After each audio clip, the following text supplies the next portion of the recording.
ඇවිල්ලා TMC බණ්ඩාර ප්‍රවීණ පුරාවිද්‍යා ගවේෂක. ආයුබෝවන් බණ්ඩාර මහත්තයා.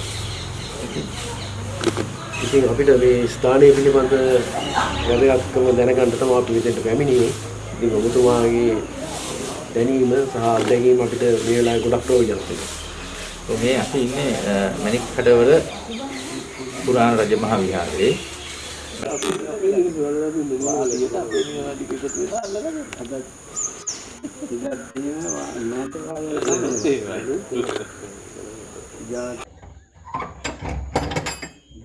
මණික්කඩවල කියපුවම අපේ ඉතිහාසයේ ගොඩක් අවස්ථාවල වැදගත් වෙන භූමියක්. ඒකත් මේකේ පිහිටීම වර්තමාන ගත්තොත් කෑගල්ල දිස්ත්‍රික්කයේ වරකපොළ ප්‍රාදේශීය ලේකම් කොට්ටාසේ තමයි මණික්කඩවල ග්‍රාමයේ තියෙන්නේ. මණික්කඩවල ග්‍රාම නිලධාරී වසම පැරණි ක්‍රමයට ගත්තොත් මේක හතර කෝරළේට අයිති. හතර කෝරළේ බෙලිගල් කෝරළේට අයිති මේ ස්ථානයක් තමයි මණික්කඩවල. මේක ඉතිහාසයේ දැන් සඳහන් වෙන්න ප්‍රධානම හේතුව තමයි කොළඹ ඉඳලා නුවරට තිබිච්ච පැරණි මාර්ගය. ඒ කියන්නේ කොළඹ නුවර ප්‍රධාන මාර්ගයේ තිබුණේ මේ හරහා. එතකොට ඒ කියන්නේ ඒ ස්ථානය ගත්තහම ඒ මාර්ගයේ තිබුණ මැද ප්‍රදේශයේ කියන්නේ කොළඹට නුවර අතර මාර්ගයේ මැද තිබුණ ප්‍රධානම ස්ථානයක් තමයි මේ මණික්කඩවල. ඒ නිසාම මෙතන තියෙනවා අපි දන්නවා පෘතුගීසි බලකොටුවක්.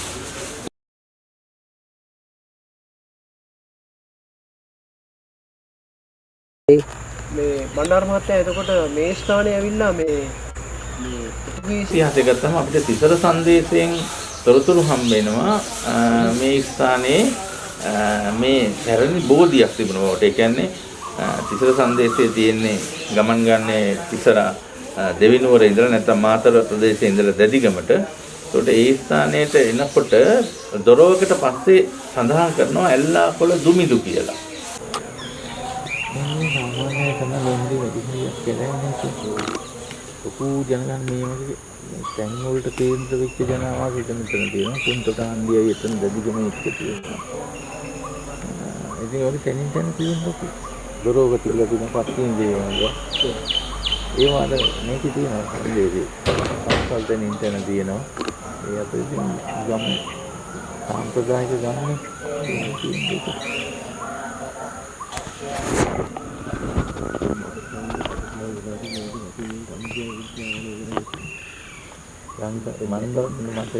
යව ඇල්ලාපොළ හිමි දුමිදු වඳිමින කියලා. දුමිදු කියන්නේ බෝධිය, බෝධීන් වහන්සේ. ඒ බෝධිය මේ බෝධිය කියලා තමයි විශ්වාස කරන්නේ.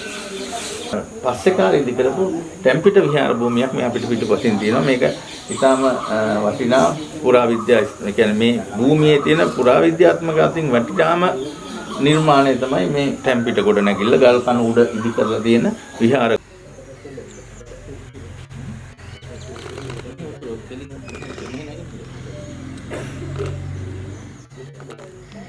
ගෘහය. ඒකට මේක ඇතුලේ අපිට දක්නට ලැබෙනවා වෙන කොහෙවත් දකින්න නැති බිතුසිතුවම් තීරයක්. ඒකේ වර්ණත් නිතෙන්ම ආවේනිකයි. දැන් අපි නුවර සම්ප්‍රදාය චිත්‍ර ගොඩක් වෙලාවට අපි දකින්නේ රතු පාට පසුබිමක.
නැත්නම් බොහොම අඩු වශයෙන් කළු පසුබිමක.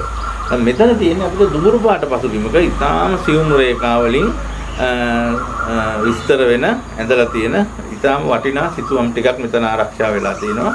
ඒ වගේම මේ චිත්‍ර ආශ්‍රිතව අපිට පේනවා මේ කාලේ වෙන විට මේ ප්‍රදේශයේ තිබුණු විදේශී ආభాසය. කියන්නේ ඒ කියන්නේ ලන්දේසි පෘතුගීසි විශේෂයෙන්ම පෘතුගීසි බලකොටුව මෙතන තිබුණාම මේ ප්‍රදේශයේ ඒගොල්ලන්ගේ ජීවන රටාව ඇඳුම් පැළඳුම් පිළිබඳ දේවල් ගෘහ අලංකරණ වගේ දේවල් මේකට එකතු වෙනවා අනිවාර්යයෙන්. ඉතින් ඒවා අපිට මේ දැක ගන්න පුළුවන්. ඒ පළවෙනි ගෘහ අලංකරණ ඒ වගේම විශේෂයෙන්ම මෙතන වැදගත් වෙන චිත්‍රයක් කියනවා මේ අපි දන්නවා අපි මෑත ඉතිහාසය ගත්තාම ගෙදරක මගුල් ගෙදරක් ගෙවල් වල මගුල් ගෙවල් තිබුණේ මේ හෝටල් වල එහෙම තිබුණාම මේ අර තරුණ කට්ටිය පිරිමි කට්ටිය මත්පැන් පානය කරන්න යොදාගන්නේ එක කාමරයක් ගෙදර එහෙම වෙන් කරන බොහෝ වෙලාවට ඉස්සරහා කාමරයක් ගන්නවා. ඉතින් අපිට මේ විදුලිතුම් වල එක අවස්ථාවක් දකින්නවා මංගලෝත්සවයක්.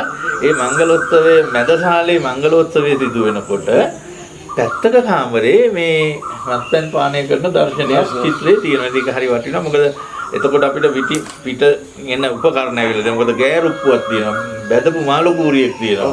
ඒ වගේම බෝතල් දෙකක් තියාගෙන මේ පානය කරන දර්ශනයක් මේ විදුලිතුම් වල තියෙනවා. ඒ වගේ මේක මම දැන් ලංකාවේ වෙන කොහෙවත් දකින්න නැහැ. ඒ වගේ මෙතනටම අනන්‍ය වූ සිතුවම් තියෙන ඉතාම වටිනා ස්ථානයක් තමයි මේ මණිකඩවර ඩැම්පිට විහාරය.